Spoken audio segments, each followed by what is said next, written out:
Okay, so we're here with Eric. Eric, you're an accountant and also a franchisor. Mm-hmm. So that gives you a unique insight, I suppose, into the franchise business. Sure. That a lot of us don't have. What are some of the things that accountants like yourself like about the Jim's Mowing model? Yeah, look, fair question. Probably the recurring income, our cut value that we talk about so much, our guaranteed recurring income with our regular customers. It's fantastic because as an accountant, you want you want assurance of income, you want assurance of cash flow. What is this franchisee going to earn? And that relates to our client base, I suppose, a regular client base, the regular nature of what we do. Absolutely. Yeah. I mean, because we know that our regular clients are ones that we attend at least once a month. Every month of the year, we can guarantee that income effectively. So we can say to someone who's wanting to buy, look, your cut value is $4,000. For example, that's $48,000 a year we can guarantee on your top line, bang. I don't know many businesses that can actually do that, and that's what I really like about it. Yeah, excellent. And cash flow, I suppose, associated. One of the things that I've always found appealing that I assume accountants do is cash flow. Yeah, definitely. I look, cash flow is king. I mean, when you can look at a business and you can see how good the cash flow is, that's the ultimate for us. You know, we like that. Accountants are very conservative. We like to see everything that can be guaranteed, that we can cross that off and go, yes, we've considered that. And cash flow is perfect. You know, and one of the things I do like with the cash flow of Jim's Mowing is that we will have, for example, $30,000 to buy a Jim's Mowing franchise. Yep. And your cash flow is such that the guys are taking home $1,200-1,300 a week, particularly in my region. Yeah. So a $30,000 investment, and they're making over $50,000 back in profit for themselves. Yeah. It's a fantastic return on investment. I don't know another business. I mean, you get $30,000 worth of shares and see if you can make 50 grand off that. Yeah. I mean, it's fantastic. So, yeah. Exactly. And one of the other things I quite often talk to the guys about as well is the fact that they don't have the fixed costs that come associated with some of the bigger businesses or franchises, like say a Subway, that has a lot of overheads and power costs and staff and stuff like that.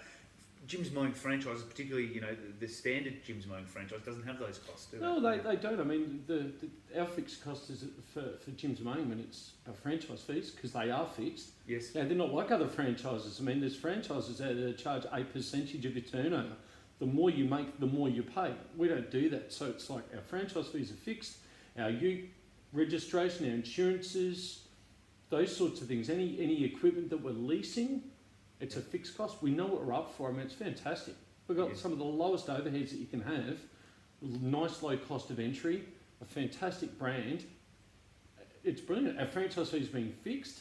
Yep. That's one of the best things. I mean, to be able to say to someone, look, it doesn't matter if you make 150 grand a year, you're still paying, your for me in my case, $165 a week.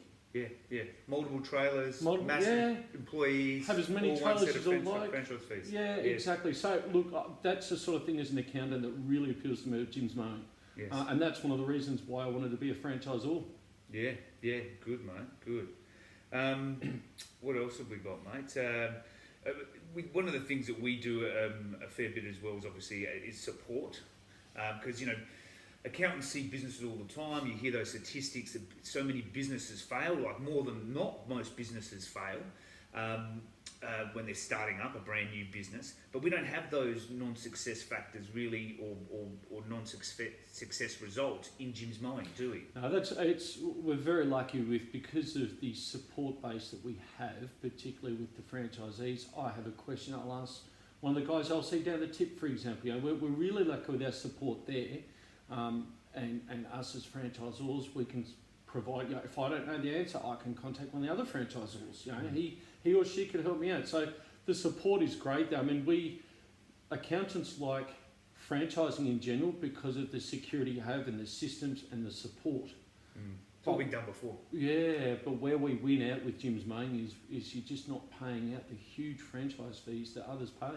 Yes. So we've still got excellent systems, excellent support, franchise fees that are fixed, they're locked in, you're up for it. It's a win-win. We're not forcing people to buy their plant and equipment for us, like with other franchises. Yeah.